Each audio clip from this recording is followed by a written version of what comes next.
কোরবানি মন চাইলে দেয়, দেয় না যে এমন না, কিন্তু ঠিক যতজনের উপরে ফরজ হইল, ওয়াজিব হইল, অতজন দেয় কিনা এটা হলো দেখার বিষয়।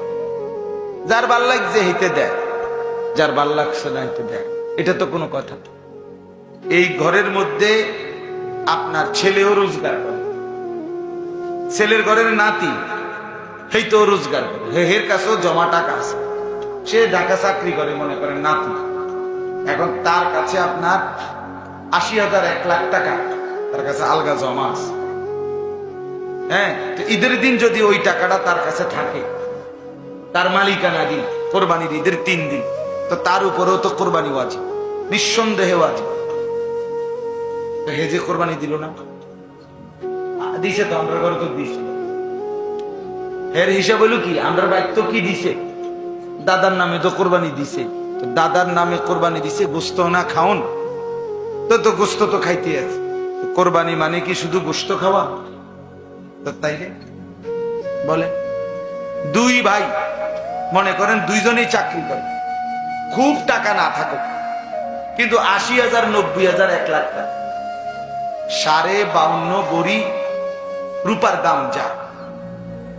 কোরবানির ঈদের দিন যদি কারো কাছে তার বাজার সংসারের মূল প্রয়োজন, ওষুধপত্র, বাজার সদাই, গ্যাস বিল, বিদ্যুৎ বিল, পানির বিল, এই সামান্য যে মৌলিক খরচ, বউ বাচ্চা, এইটার অতিরিক্ত যদি 52.৫ বড়ি রূপার দাম যা, সেই পরিমাণ সম্পদ থাকে মালিকানা দিন এই ৩ দিনের মধ্যে, তাহলে ওই পুরুষ নারীর উপরে কোরবানি আছে। এবং আল্লাহ নবী সাল্লাল্লাহু আলাইহি সাল্লাম বলছেন যে কোরবানি করলো না, সামর্থ্য হওয়ার পরেও, ওয়াজিব হওয়ার পরেও, সে যেন আমাদের নামাজে না আসে। আল্লাহ নবী সাল্লাল্লাহু আলাইহি সাল্লাম বলছে, তোমার মতো অপদার্থ নামাজ পড়তে আসবে, তুই আমগো মসজিদে আসবি না, তুমি আমাদের ঈদগাহে আসবে না। কত বড় ধমক, কত বড় ধমক বলেন। মনে করেন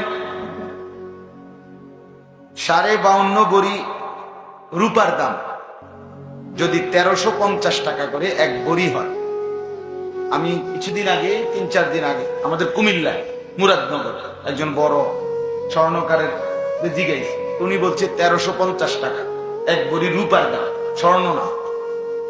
তাহলে 52.৫ বড়ির দাম ৭১,০০০ টাকার থেকে ২০-৩০ টাকা কম, তাহলে ৭১,০০০ টাকা।